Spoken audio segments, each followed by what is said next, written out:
With us tonight are two dynamite young ladies from New York City who traveled here with their parents to share their H2O for Life story with us. Please give a warm welcome to Ella and Mabel, the Sisters4Water.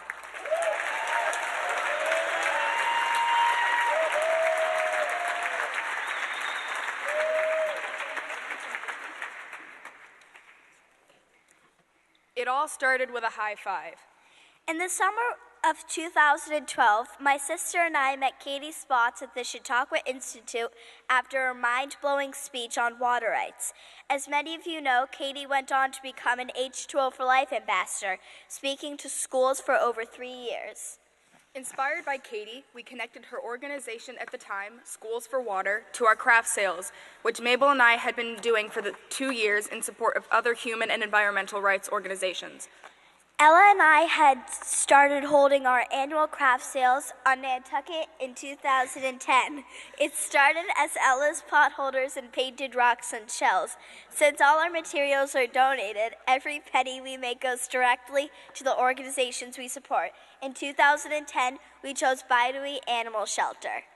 In 2011, we continued our work, splitting the money we raised between the Nantucket Marine Mammal Conservation Program and Polar Bears International. And in 2012, after meeting Katie, we gave all our earnings to Sisters4Water to provide clean water for a school in Kenya. Here is where Sisters4Water began to take shape. In 2013, we got serious with our pot holders. We switched from polyester, which melts at high temperatures, to 100% cotton from a mill in New Hampshire. We began taking custom orders and weaving throughout the year. Our sales supported the Nantucket Marine Mammal Conservation Program. In 2014, Ella reunited with Katie Spots after inviting Katie to visit her school, Columbia Secondary School for Math, Science, and Engineering. As an H2O for Life ambassador, Katie inspired the school's green team to select a sister school for a water project. As a New York City public school, we aren't allowed to do any fundraising on campus. So our green team focused instead on education and outreach, while I sold pot holders to fund the project in Ethiopia. All the money I raised in the 2014 craft sale from making painted seashell magnets supported 3 organizations: 96 Elephants for World Elephant Day, WIN, or Women in Need, which provides shelter and resources in NYC, and Stop India, which works to end the trafficking of women and children. In 2015, I sold pot holders to fund my school's next green team project with H2O for Life, a sister school in Nicaragua. Mabel continued selling her painted seashell magnets for Nantucket's Maré Mitchell Science Center, where I had begun volunteering.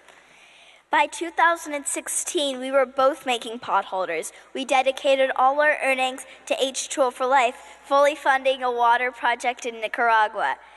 Ella also used her new Spanish skills to become pen pals with the students of the floor school.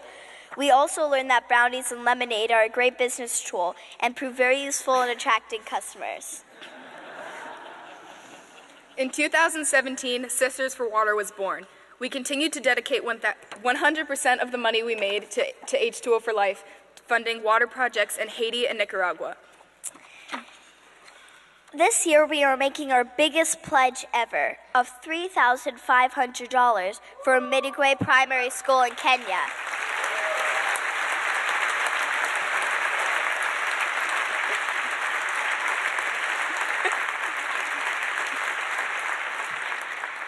Since July, we have raised $2,022. We have come so far in the last 9 years. Our custom orders, like the Solstice gifts on the left and the player gifts for a women's rugby team on the right, mean that we are now weaving throughout the year. We gift pot holders to our teachers, family, friends, and school auctions to help spread the work of H2O for Life. We have launched our own website and Instagram with the help of our awesome Aunt Wendy. Using social media helps us spread the word of H2O for Life across the country and the world. This summer, we won $500 from an amazing H2O for Life contest, all of which we put to our new project. The photo was taken at New York City's historic Little Red Lighthouse. We trekked all of our pot holders down on our weekly bike ride and got some very strange looks from passers-by as we hooked them up to the fence beneath the iconic George Washington Bridge. Over the past years, we have connected with countless new friends through H2O for Life. For instance, H2O school outreach coordinator, Danielle, and her husband, Matt, asked their wedding guests to make a donation if they wanted the newlyweds to kiss. A special thank you to Kim Schoonover of Indulge Spa, who encouraged us to open a business account with the mill in New Hampshire, which now allows us to buy our cotton at wholesale prices. Thank you, Team H2O for Life, for giving us a platform and the resources to ignite our activism. A special thank you to Patty for blazing this brilliant trail 11 years ago. And thank you, Steve, for generously helping us on every step of our journey. Through H2O for Life, we have learned so much about the value of clean water in the world and how it impacts women, education, and ending the cruel cycle of poverty. Thank you for inviting us here tonight to meet all the wonderful people who have made our story possible. We are inspired by the photos of our completed water projects. The next chapter of our dream is to take part in the construction of the water projects that we have funded. Throughout our schools, community, and families, we have been able to educate and inspire, just as H2O for Life has done for us. In gathering to celebrate the stories we tell, we remember that it was Katie Spots' story that led us here tonight. Turn toward the problems that you see. Nothing matters more than access to clean water. We are committed to fighting this global crisis because H2O for Life has taught us that water is life. We thank you all for listening to our story, and we encourage you to buy a potholder tonight or place a custom order for the holidays. Thank you.